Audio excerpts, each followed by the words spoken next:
Good afternoon, everyone. Um, it's really such a pleasure to have all of you here today. And in the days leading up to today, I've had a lot of people asking me, how am I feeling about today? What's going through my mind? And all I've really been able to say is that I'm just so thankful and excited to have friends and family gathered around Pace in this way. At Pace, we've always sought to be close to one another.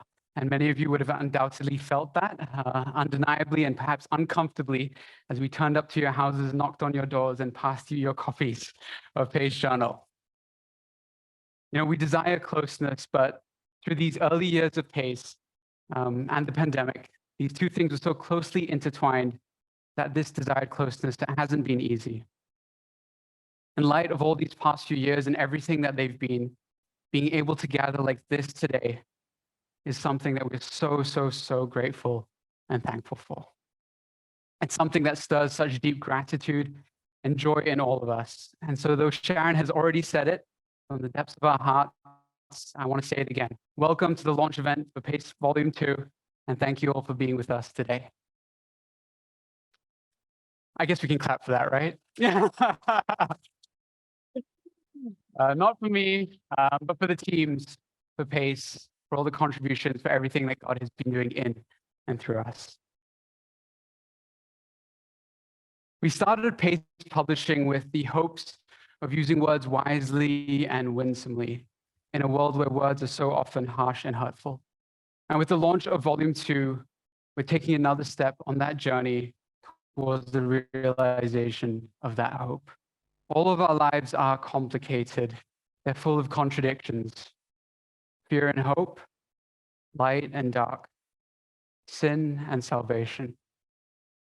But words can help. It's a dear and earnest intention that through our publishing here at Pace, we can realize that these apparent contradictions don't need to define us. With these written words, conversations, and prayers, we hope that we can begin to live differently. May we realize our fear, yet look forward to hope. May we acknowledge the dark, yet pray for the light. May we apprehend our sin, and yet believe in our salvation. Pace Journal is the place within which all of that is distilled, the place where we believe both Pace's and God's heart beat deep and full. And I'd like to share more about Volume 2 in particular today. But before I share about it, I'd like us all to turn to the screens and watch a video that's been prepared for us.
My Lord and my God.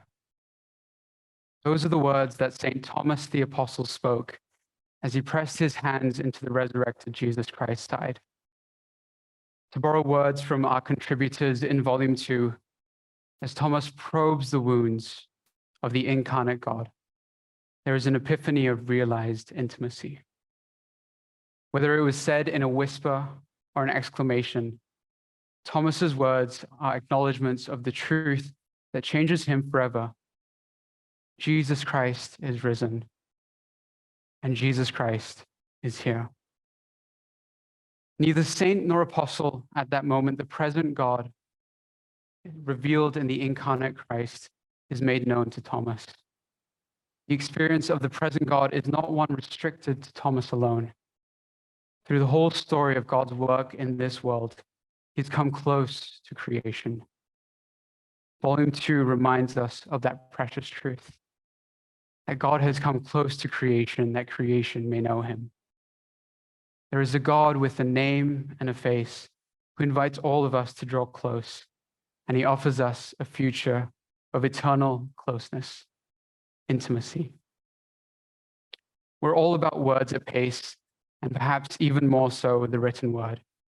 As such, I think there are a few other ways that are more apt for me to end my sharing and present an invitation to this afternoon than through written words. I once had to say goodbye to a friend of mine for a time. We exchanged some final letters, and this is what they wrote me. One day, our familial bond in Christ will eclipse the glory of all that we share now. And that is our hope.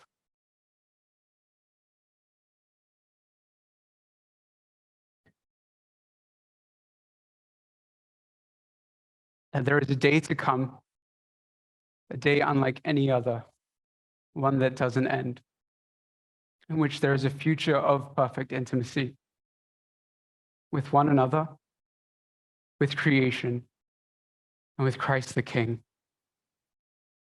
We all long to be close. This week alone, I've seen joyful parents and painful divorces, seen secret affairs and loving embraces. If you listen to the lives around you, you'll see these moments too. Every kind, from those that make your hearts sing to those that make your hearts hurt like hell. And as I was written in that letter, a day will come that will eclipse the glory of all that we've shared now. So for all who would believe, as Thomas did, probing the wounds of Christ, this is just the beginning. And so with humble hearts and written words of Volume 2, we invite you to join us on this journey. Thank you.